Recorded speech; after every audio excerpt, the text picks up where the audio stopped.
नमस्ते, आज मेरे साथ हिमांशु बयानी साहब हैं। हिमांशु बयानी साहब से मैंने आग्रह किया था कि ये जो अहमदाबाद की एक इतनी बड़ी त्रासदी हुई है, इतनी लोगों की जानें गई, एक जान भी बेशकीमती है, लेकिन अ, करीब 300 के आस-पास लोग नंबर्स अभी भी फाइनल नहीं हो पाए हैं। 241 लोग तो जैसा आ रहा है कि जहाज़ में ही जिनकी मृत्यु हुई, लेकिन उसके अलावा बाहर भी बहुत से लोगों की मृत्यु हुई। हिमांशु भाई, मैं इसलिए आपसे ज़रा ये एक चीज़ समझना चाह रहा हूँ।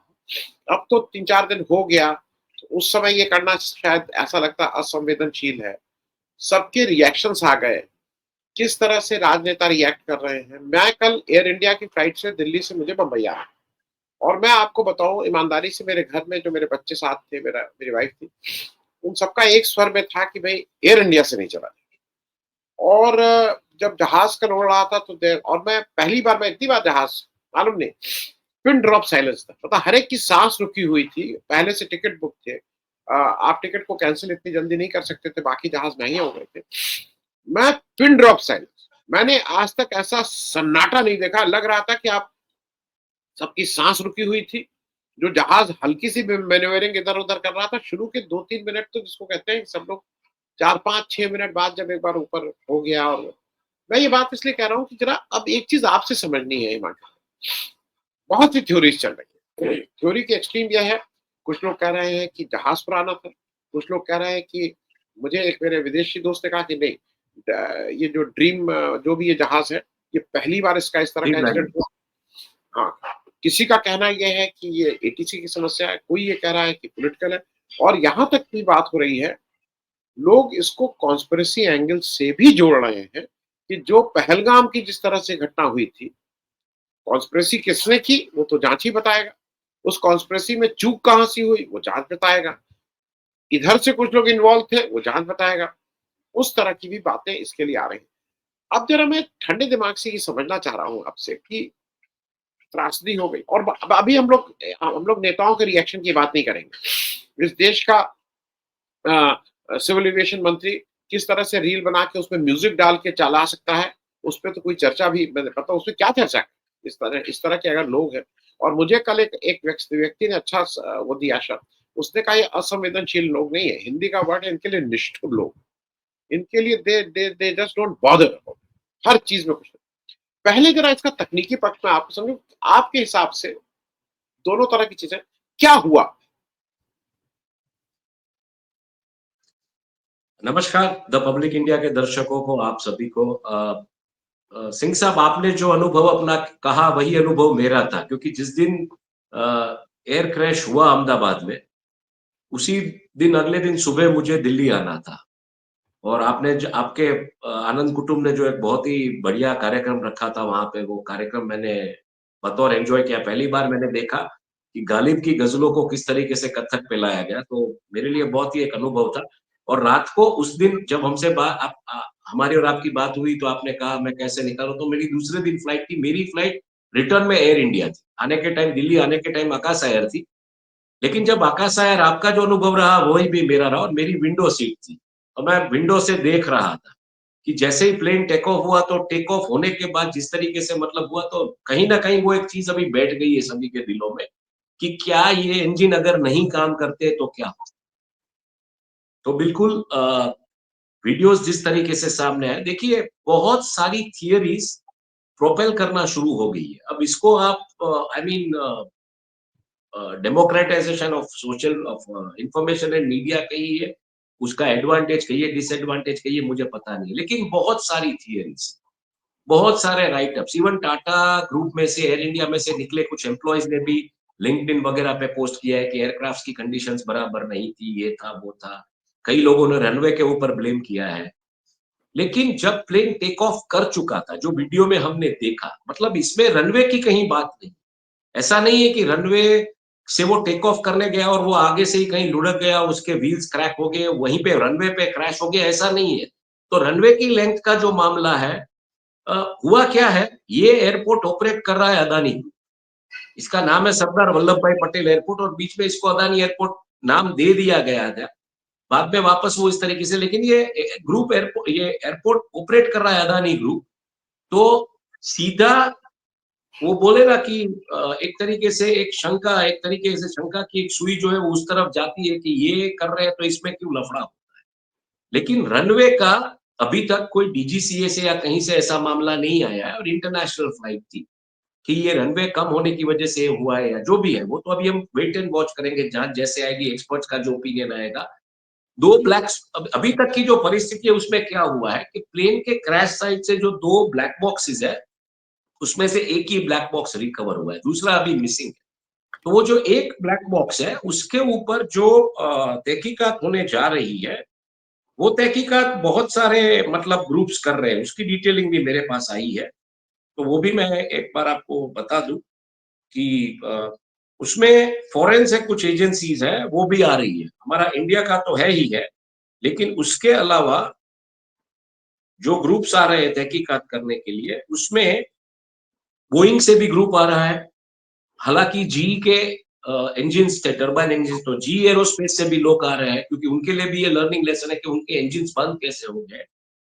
यूके एआईबी मतलब एयरक्राफ्ट एक्सीडेंट इन्वेस्टिगेशन ब्यूरो जो होता है, वो भारत का भी है, यूके से भी, वहां से भी आ रहा है, और यूएस का एनटीएसबी जो है, उसके अधिकारी और एफएए के अधिकारी भी आ रहे हैं।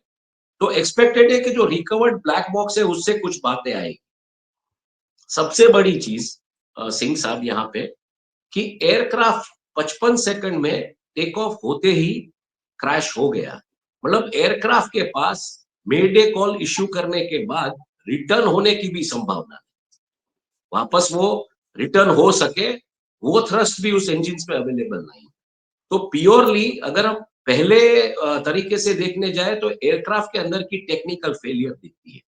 हालांकि कोई कहता है कि फ्लैप्स खुले थे, फ्लैप्स बंद नहीं थे, आई मीन जो व्हील्स अंदर जाने चाहिए थे वो नहीं थे, ये सब बातें हैं।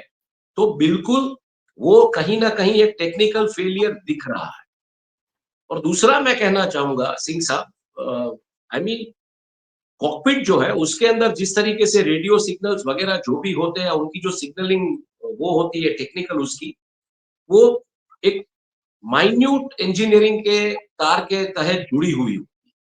अब इसमें हम सबको भी समझना पड़ेगा। मैंने देखा जब मैं फ्लाई कर रहा था दिल्ली, और जब मैं दिल्ली से वापस अहमदाबाद फ्लाई कर रहा था, अहमदाबाद से दिल्ली और दिल्ली से अहमदाबाद, हमारी एक जो सिविल डिसिप्लिन होनी चाहिए ना, जहां कहा जाता है कि आप अपने सेल फोन स्विच ऑफ रखिए। अब मैं देख रहा था कि लोग फोटो ले रहे हैं, कोई ब्लॉगिंग कर रहा है, कोई अंदर से किसी को कॉल करके दिखा रहा है कि देखिए मैं ऐसा हूँ। आते समय तो मैंने देखा कि एजेड कपल था, वो अपना एयर एयर इंडिया के प्लेन पीछे रख के वो मतलब वो फोटो खींच रहा है। I think these parameters needs to be followed. ये कम्युनिकेशन के बहुत ही सेंसिटिव डिवाइसेस होते हैं, जहां पे अगर ये इंटरवीन होते हैं सिग्नल्स तो ये प्रॉब्लम क्रिएट कर सकते हैं। तो मुझे लगता है एक सिविल डिसिप्लिन लानी पड़ेगी आपको, कि आप मतलब अगर आपको बोला जा रहा है कि आप अपने सेल फोन स्विच ऑफ कर दीजिए या जो भी है वो करना पड़ेगा, वो नहीं चलेगा, बिल्कुल नहीं चलेगा। क्योंकि देखिए पेट्रोल पंप पे भी यही चीज होती है। पेट्रोल पंप पे सेल फोन आपको बोला जा रहा है कि बंद कीजिए, नहीं करते, बाद में आगजनी के केसेस होते हैं। और ये मैं क्यों बोल रहा हूँ बतौर बिजनेस जर्नलिस्ट, क्योंकि एक जमाने में जो एलएनजी एलपीजी टैंकर्स जो आते हैं उसको कवर करने के लिए हम लोग गए थे, और वहां पे एक अधिकारी ने हमको सूचना दी थी कि आपके जितने भी इलेक्ट्रॉनिक डिवाइसेस है वो या आप शिप पे चढ़ने से पहले कहीं साइड में रख दीजिए, सेफ्टी पॉइंट पे आपका सब केयर होगा, और या फिर आप मतलब उसको चलाइए। और यहाँ तक कि कैमरा भी अलाउड नहीं था। कैमरा आप बाहर से शूट कर सकते हैं, लेकिन शिप के ऊपर कैमरा अलाउड इसलिए नहीं था, बोले कि जब वो आप ऑन या ऑफ करते हो तो उसमें एक माइन्यूट स्पार्क होता है, और वो पूरी की पूरी एलएनजी या एलपीजी से भरी जो जहाज है उसको आग लगा सकता है। ये सेफ्टी पैरामीटर्स के जरिए भी मुझे लगता है देखना पड़ेगा। लेकिन इस केस में जिस तरीके से थियरीज आ रही है, जिस तरीके से एक्सपर्ट्स के ओपिनियन आ रहे हैं, पहली नजर से मुझे बिल्कुल एक टेक्निकल फेलियर लग रहा है। कोई अगर ये बोल रहा है कि टेम्परेचर की वजह से वहां पे इंजिन को थ्रस्ट नहीं मिला या ये नहीं मिला, तो मुझे लगता है बोइंग को अपनी पूरी ड्रीम लाइनर्स की फीट, खास करके मिडल ईस्ट से जो उड़ रही है दुबई वगैरह से, वो ग्राउंड कर देनी चाहिए, क्योंकि दुबई में तो यहाँ से भी ज्यादा टेम्परेचर। तो टेम्परेचर वाली थियरी भी मुझे कहीं ना कहीं इतनी मतलब कन्विंस मैं नहीं हो रहा हूँ, क्योंकि दुबई में जब टेम्परेचर बढ़ता है तो वहां पे काम करने वाले जो मजदूर होते हैं उनके लिए एक सायरन बजता है, उनको एयर कंडीशन एरिया में शिफ्ट किया जाता है। तो वहां का टेम्परेचर आप देखेंगे तो क्या ड्रीम लाइनर्स वहां के लिए अलग बनते हैं, यहाँ के लिए अलग बनते हैं।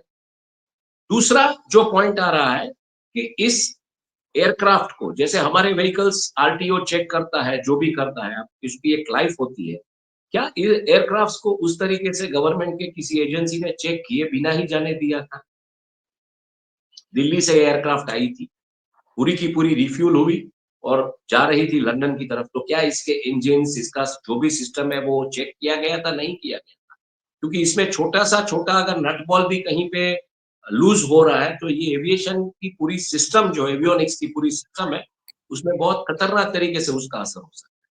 तो ग्राउंड मेंटेनेंस या फिर ये जो जिसको बोलते हैं मेंटेनेंस ग्राउंड पे जो होना चाहिए, एमजीआर जिसको बोलते हैं, एंड रिपेयर्स, उस तरीके से उस एयरक्राफ्ट को एकदम नॉक टू नॉक चेक किया गया था, क्योंकि बहुत ही लंबी उड़ान भरने वाला था। और अगर चेक किया गया था तो किसने सर्टिफाई किया? तो आई थिंक ये सब मामले और मुद्दे हैं। लिंक्डइन पे किसी टाटा के एक्स एम्प्लॉय ने ये पोस्ट लिखी है, वो भी उसमें केबिन क्रू के तौर पे काम कर चुकी है, कर चुका है। उन्होंने कहा है कि ये एयरक्राफ्ट में प्रॉब्लम थी। बोलते थे मैं सद्भाग्य हूँ कि मैं इस एयरक्राफ्ट में नहीं थी, एयरक्राफ्ट में प्रॉब्लम थी। इससे थोड़े दिनों पहले, थोड़े महीनों पहले एक बार इस एयरक्राफ्ट को अहमदाबाद में ही ग्राउंड करना पड़ा, नहीं जाने दिया गया। तो बिल्कुल ये जो एयरक्राफ्ट है A171 AI-171, उसमें प्रॉब्लम और दिक्कतें थी, ऐसा नहीं था कि नहीं थी। यहाँ के एक अखबार गुजरात समाचार ने भी एक आर्टिकल किया है, जब इसको ग्राउंड किया गया था 30 तारीख के आसपास, तो तब भी ये बात आई थी। तो क्या इसमें एक रिस्क लेने की बात थी कि ठीक है ऐसा कुछ होता नहीं है, माइनर प्रॉब्लम है। लेकिन मुझे लगता है एविएशन की दुनिया में आपको, जैसे मैंने कहा कि स्क्रू का एक पेच अगर ढीला है तो वो भी आपको एकदम टाइट करना पड़ेगा, उसको आप माइनरली नहीं ले सकते। तो आई थिंक कहीं न कहीं मुझे ऐसा लगता है कि द वर्ल्ड, मुझे मेरे बड़े वरिष्ठ दोस्त हैं सुनील रघु, बिज़नेस के पत्रकार हैं। उन्होंने एक बार मुझे कहा था कि टाटा के एक अधिकारी से उनका मिलना हुआ था बड़े, और उन्होंने बोला कि टाटा ग्रुप में the word trust has been replaced with compliance. But मुझे ऐसा लगता है कि yet the Tata group continues with trust, compliance नहीं है, it has not been replaced with compliance. क्योंकि इसमें तो ये हुआ है, हम थोड़े दिनों पहले टाटा केमिकल्स की जो साइट है यहाँ मीठापुर, वहाँ पे गए थे। 23 गाँव में पूरा का पूरा टाटा केमिकल्स का जो पॉल्यूशन का जो केमिकल वेस्ट है, जिस तरीके से गाँव के पीने के जलाशयों से लेके सब चीज़ों को खत्म कर दिया गया है वहाँ पे। ये हो रहा है 1990 से। मतलब कंप्लायंट नहीं है। कहीं न कहीं टाटा ग्रुप भी हमको दिख रहा है, ये 2 घटनाओं को देखते हुए मैं समझ रहा हूँ कि कंप्लायंट नहीं। तो वो कंप्लायंस अब ऊपर से लेके नीचे तक, चाहे वो कंपनी के लेवल पे हो, चाहे वो एयरक्राफ्ट सप्लायर के लेवल पे हो, बोइंग के लेवल पे हो, चाहे वो गवर्नमेंट की जो एजेंसीज़ इस एयरक्राफ्ट को जो पास करती है, डीजीसीए वगैरह जो भी इसमें ज़िम्मेदार है, सब पे लेवल पे हो, तो कंप्लायंस कहीं न कहीं सर मिसिंग दिख रहा है, इस लेवल के बिज़नेस हाउसेज़ में, इस लेवल के बिज़नेस ऑपरेशंस में। मैंने परसों हेलमेट नहीं पहनी थी। एक जगह से मैं निकला, मुझे थोड़ा यहाँ अहमदाबाद में बहुत गर्मी है, तो मैंने हेलमेट नहीं पहनी थी। तो मुझे मेमो आ गया है ₹500 का। तो मुझे कंप्लायंट रहना है हेलमेट पहनने के लिए। लेकिन यहाँ पे पूरा का पूरा एक एयरक्राफ्ट चला जाएगा, ये सब हो जाएगा, तो यहाँ पे मुझे लगता है compliance is the big issue. Compliance top level से लेके बॉटम लेवल तक, और गवर्नमेंट एजेंसीज़ जो इस एयरक्राफ्ट को सर्टिफ़ाई करती है चलने के लिए, जैसे आरटीओ करता है, तो उस लेवल पे कंप्लायंस का मुझे लगता है बहुत ही बड़ा अभाव है, या फिर इसमें करप्शन घुस चुका है। 2 ही चीज़ें।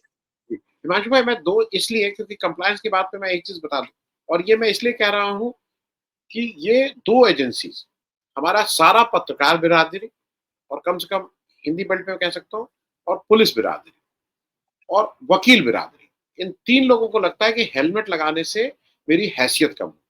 हमारे उत्तर प्रदेश में हेलमेट कोई पत्रकार नहीं लगाएगा। इट्स अ उसको लगता है कि अगर मैंने हेलमेट लगा लिया तो मैं किसी काम का लायक पत्रकार नहीं। अगर मैं वन वे में उल्टी साइड से नहीं आऊंगा तो मैं किसी काम का नहीं। और ये पुलिस वालों के ऊपर भी लागू होता है। ऑल दी पुलिस वालास, यू गो एनीवेयर, वो उल्टी साइड से आएंगे। आपकी ऐसे, और फिर बोलेंगे बाद में, झूठ बोलेंगे कि इमरजेंसी थी। इमरजेंसी में भी आप रॉन्ग साइड से नहीं आ सकते।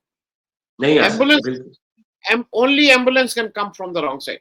अगर ये डिसिप्लिन नहीं आएगा तो ये हादसे होते रहेंगे। मैं एक दूसरी चीज हिमांशु भाई कह रहा हूँ, बहुत से लोग पायलट के ऊपर काफी कुछ ठीकरा फोड़ रहे हैं, लेकिन जो जो फर्स्ट इंप्रेशन आया, बहुत से लोगों ने इसमें कहा है कि उसने मेडे मेडे बोला, नंबर एक, उसको जो भी 10-20 सेकंड का टाइम मिला मैन्यूवरिंग का, उसने जहाज को मोड़ा, अगर वो उस जगह ले जाके क्रैश नहीं कराता तो शायद ज्यादा घनी बस्ती में वो क्रैश होने जा रहा था, बिल्कुल, बिल्कुल, वहां पे। बिल्कुल। तो वो पायलट ने तो अपना काम किया, और पायलट के ऊपर मैं इसलिए कह रहा हूँ कि कोई लोग कुछ कहें, 8,000 आवर से ज्यादा का चलाया हुआ पायलट था, और खुद अगर मर, देखिए आज यहाँ होता है कि छोटी कई जगह हमने देखा कि बस के ड्राइवर कूद जाते हैं, ट्रक के ड्राइवर कूद जाते हैं, जो, लेकिन pilot was in his place, उसने लास्ट मिनट तक जो मिनिमम हो सकता था उसके लिए किया। तो लेट अस, एक पार्ट वो है, दूसरा पार्ट ये है हिमांशु भाई, उस पे भी एक कहीं ना कहीं एक शक की वो आ रहा है उस पे, हालांकि अब आ गया है कोई बच्चा, जिस तरह से फोटो ली जा रही थी, उस पे कुछ लोगों का कहना है कि जैसे उस जो भी फोटो ले रहा था उसको पता था ये होने वाला है,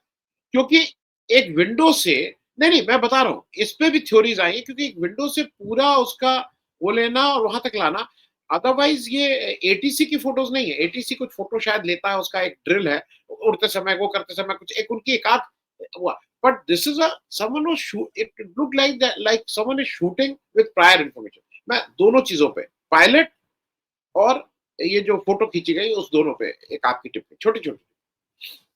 आपकी बहुत ही सही बात है कि एक तो ये हेलमेट का जो मैं बता दूं, मैं हमेशा पहनता हूँ, लेकिन गर्मी होने की वजह से मैंने वो रख दिया था आगे कि नजदीक ही जाना है तो नहीं पहनना, लेकिन वो मैं आ गया। तो I follow that compliantly completely, but point is ये हुआ है, ठीक है।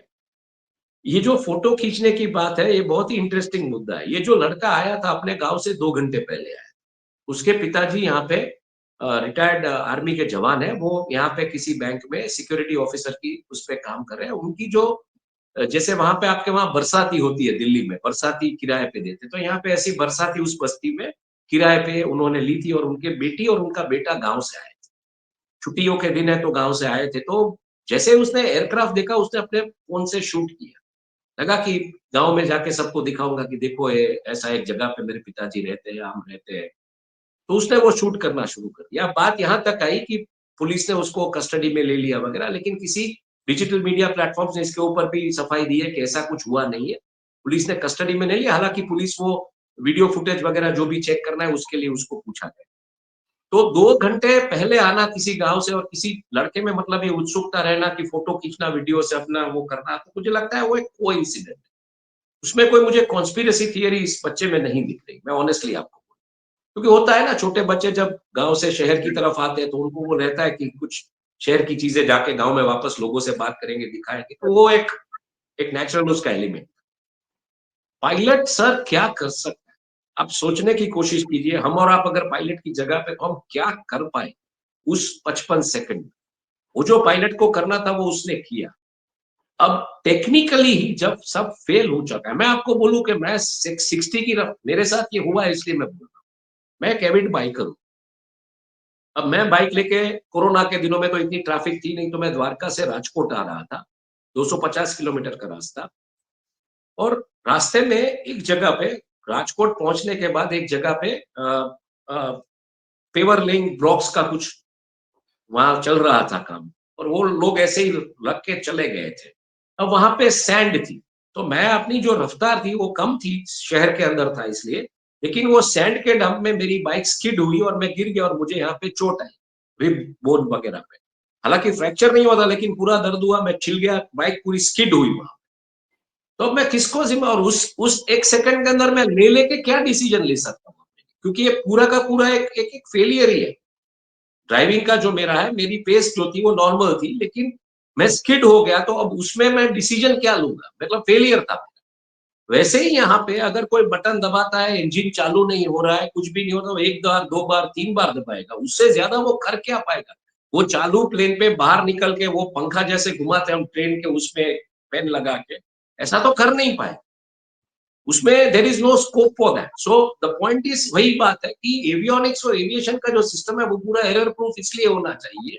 सिक्स सिग्मा पे ये लोग काम करते हैं, वो एरर प्रूफ इसलिए होना जरूरी है कि वो जगह नहीं रहती जब कहीं पे एक पैच या एक वायर का वो, मतलब, इसीलिए अगेन बात आती है मेंटेनेंस की, कि आपको प्लेन चालू करने से पहले एक बार देख लेना पड़ेगा कि ये चल रहा है नहीं चल रहा है। एयरफोर्स के जो विमान है, उसके क्रैश जिस तरीके से हुए हैं, उसको फ्लाइंग कॉफिन्स कहा जाता था। क्या था? इंडियन एयरफोर्स तो मतलब चलने से पहले पूरा का पूरा चेक करता है लेकिन वहां पे भी हमने देखा है कि ये सब चीजें हुई है। या तो इंजन ज्यादा चला है तो वो गर्मी पकड़ लेता है, स्पार्क हो जाता है, तो ये सब चीजें है। अगर उसको एक पेस से ज्यादा चलाओ तो भी वो स्पार्क पकड़ के वो फायर कर देगा, बर्ड आ जाता है तो भी ये होता है। तो इसमें जगह मैं मानता हूँ ये जो 10, 15, 12 सेकंड जो भी है उसमें कर करके पायलट करेगा। उसने सब ट्राई कर लिया होगा वापस ले जाने के लिए। उसने वो फ्लैप शायद इसलिए खुले हुए कि अगर वापस ले जाना पड़ा तो फ्लैप्स खुले रखने पड़ेंगे और बिना थ्रस्ट के उसके एयरक्राफ्ट को लैंड करवाना पड़ेगा। तो उसने सब वो ऑप्शंस ट्राई किए, मुझे ऐसा लगता है। उसमें मुझे जैसे आपको नहीं लग रही है पायलट की गलती, मुझे भी नहीं। उसी नहीं, एयरक्राफ्ट में शायद हम लोग बैठे होंगे तो क्या क्या कर सकते हैं? हम भी कुछ नहीं कर सकते। तो वो नहीं, हेल्पलेस नहीं, सिचुएशन, हिमांशु मेरा भाई, क्लियरली मानना है वो हेल्पलेस सिचुएशन। नहीं, आई गिव दैट क्रेडिट कि he change the direction of the plane जिससे वो मिनिमम वो हो, डैमेज हो। दैट दैट हाँ, ही वही मैनेवर वही। 10-15 सेकेंड्स, क्योंकि वो मेन क्योंकि बस्ती अगर की वो जगह अगर वो अगर वो उस बस्ती पे गिरता तो बस्ती में तो मैं मानता हूँ सर कम से कम 500,000 लोग मर जाते या मर इंजर्ड हो जाते। Correct, correct. अब मैं जरा एक चीज आ जा रहा हूं कि देखिए, ये कुछ कहे चाहे ना कहे, भारत सरकार का सिविल एविएशन मंत्रालय का मतलब डीजीसीए, इट एंड्स देयर। क्योंकि जहाज आपके बिल्कुल। पास कोई है नहीं, आपने जितने एयरपोर्ट है वो आप बेच के अडानी जी को करके आप अपना चैन की नींद सो रहे हैं। डीजीसीए सिर्फ आपके पास।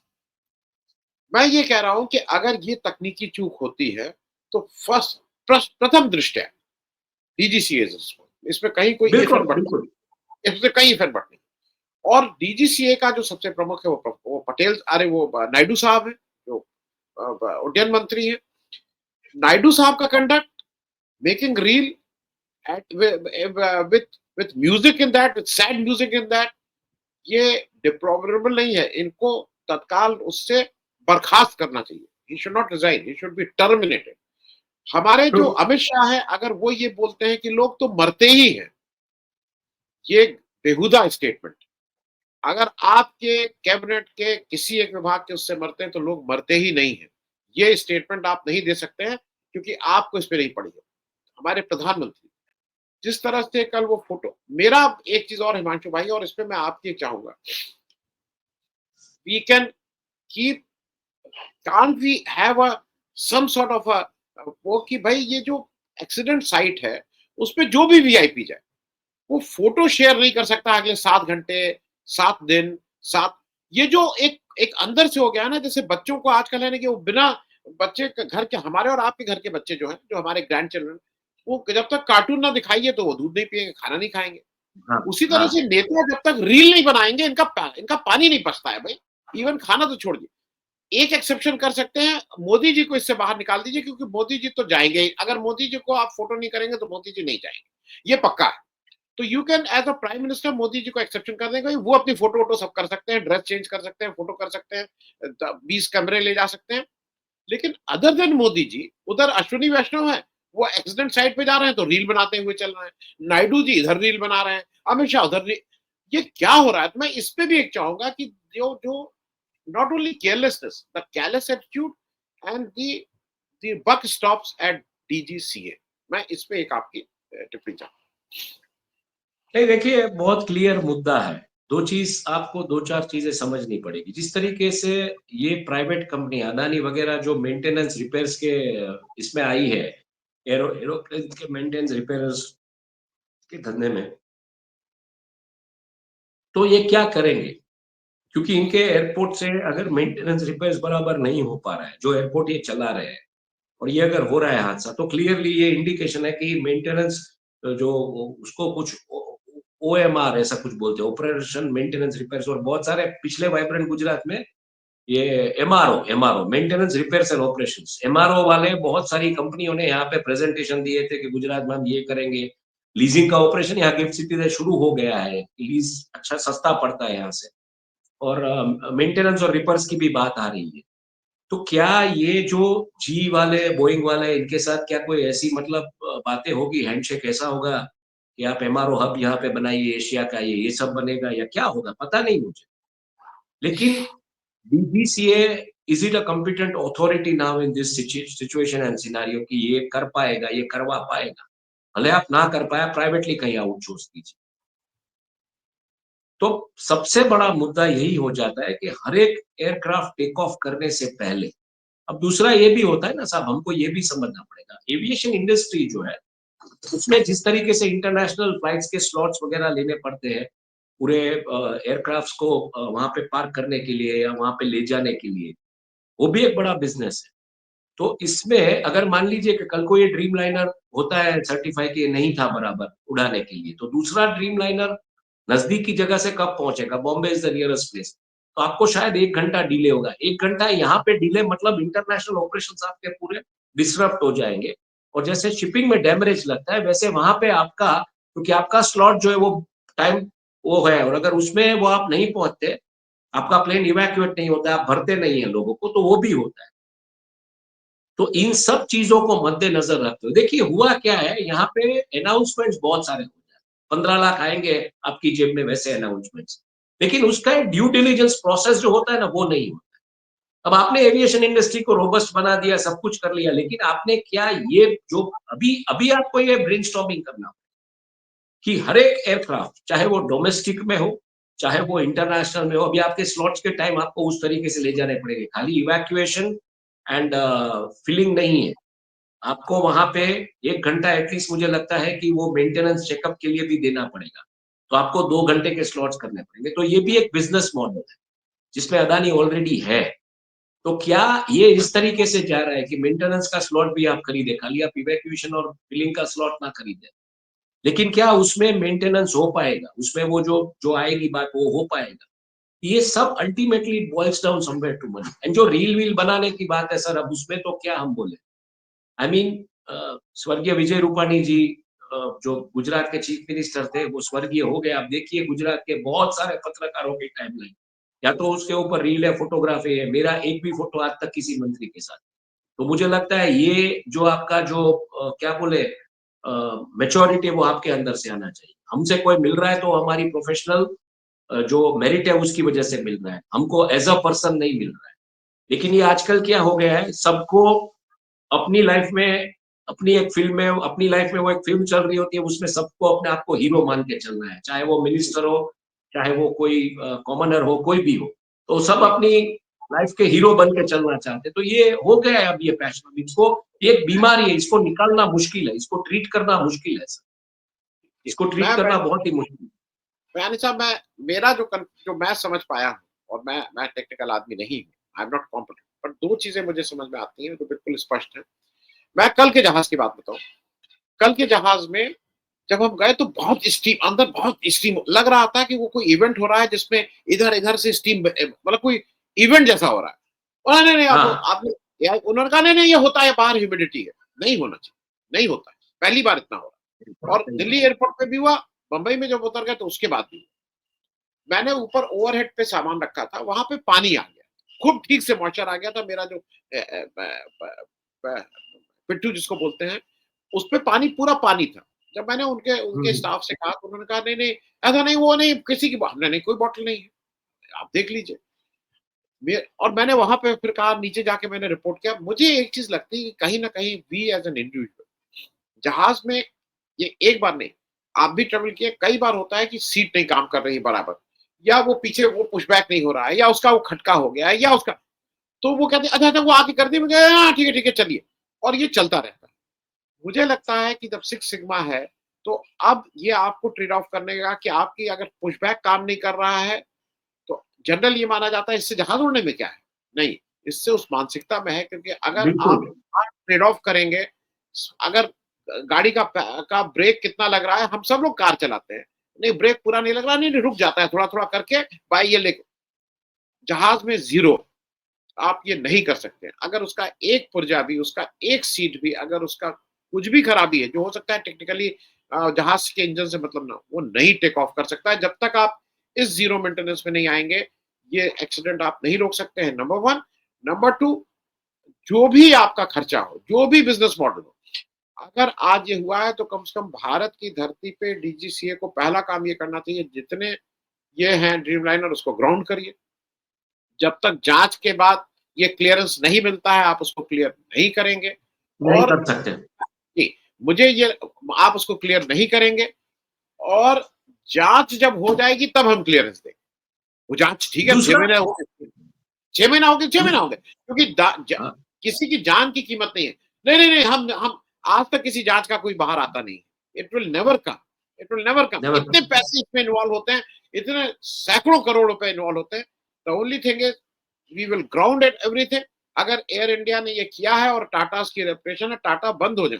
आज सारे हम आपके जहाज ग्राउंड कर रहे हैं। एक एडवाइजरी जारी हुई है, आपने भी देखा होगा, सरकार के डीजीसीए की तरफ से, फॉर ओनली एयर इंडिया, कि आप ये एक्स्ट्रा ट्रू, चेक करेंगे। एक्स्ट्रा चेक की नहीं, हम सब ग्राउंड करेंगे। डीजीसीए काम सबको करो, सही क्लियरेंस बात। देगा और तब ये उड़ेगा। Not not DGCA not only that, जी, नॉट ओनली दैट, मैं तो यहाँ तक आगे जाके बोलता हूँ कि ड्रीमलाइनर अगर दुबई में चलता है और यहाँ मान लीजिए कि ये बात आ रही है कि टेम्परेचर की वजह से ये प्रॉब्लम हुई है, तो Boeing is at the fault.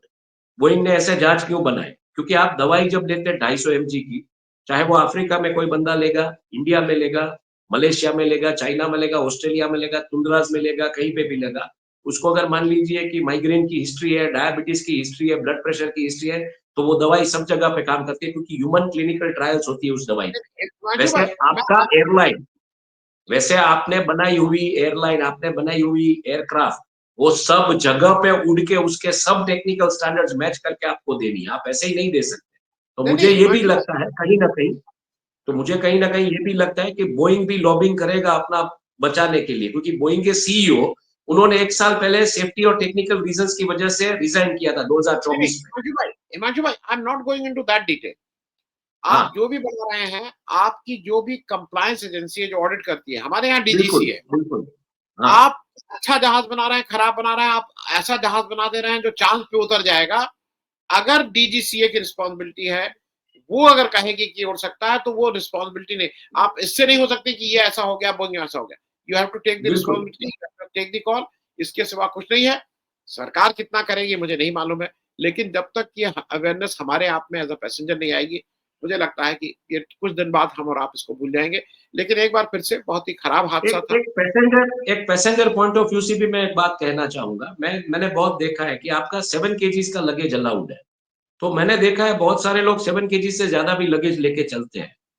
उसमें वो जो वो केबिन इन केबिन बैगेज या जो भी है वो बैगेज के नॉर्म्स है, बैगेज में भी आपका 17 या 20 किलो जो भी है वही होना चाहिए। तो आई थिंक ये सब चीज़ें अभी स्ट्रिक्टली पैसेंजर्स को अपने तरीके से एक सेल्फ डिसिप्लिन में फॉलो करनी पड़ेगी, कि पूरा का पूरा वो लोग, क्योंकि ये जहाज में वही चीज़ है ना, 100 ग्राम भी ज़्यादा है तो वो प्रॉब्लम क्रिएट करेगा। तो आपको ऐसे समझना पड़ेगा इन चीज़ों को। पैसेंजर के तौर पे भी कुछ कंप्लायंट पैसेंजर्स को भी रहना पड़ेगा। एंड यहाँ पे मैं क्लियरली मानता हूँ एयरक्राफ्ट बनाने वाली कंपनियाँ, ऑडिटिंग कंपनियाँ और ऑपरेटिंग कंपनियाँ, मतलब एयरलाइन, डीजीसीए जो है वो ऑडिटिंग बॉडी है, एंड आई मीन या रेगुलेटरी बॉडी है डीजीसीए, एंड ये जो एयरक्राफ्ट बनाते हैं बोइंग वाले या जो भी, इन सब का एक कंप्लायंस होना चाहिए, नो डाउट अबाउट इट। अगर वो जब तक कंप्लायंट अपना एयरक्राफ्ट नहीं बनाते हैं, एयरलाइन उड़ाने वाला सब जगह पे उड़ा के देख नहीं लेता है एक बार फाइनल ऑर्डर देने से पहले, उनके जी, रिप्रेजेंटेटिव्स बैठ के सब देख ले, टेक्निकल वाले, ऑपरेशंस वाले सब कंफर्टेबल है नहीं है जो भी है, तब तक मुझे लगता है इसमें आगे बिजनेस का कोई डील करना भी नहीं चाहिए। जी, ये मैं ठीक है। बहुत क्लियर हूँ इस मामले में। Thank you. ठीक है। थैंक यू सो मच बयान साहब फॉर जॉइनिंग। बहुत बहुत थैंक धन्यवाद। You thank sir, thank you, you. Thank you.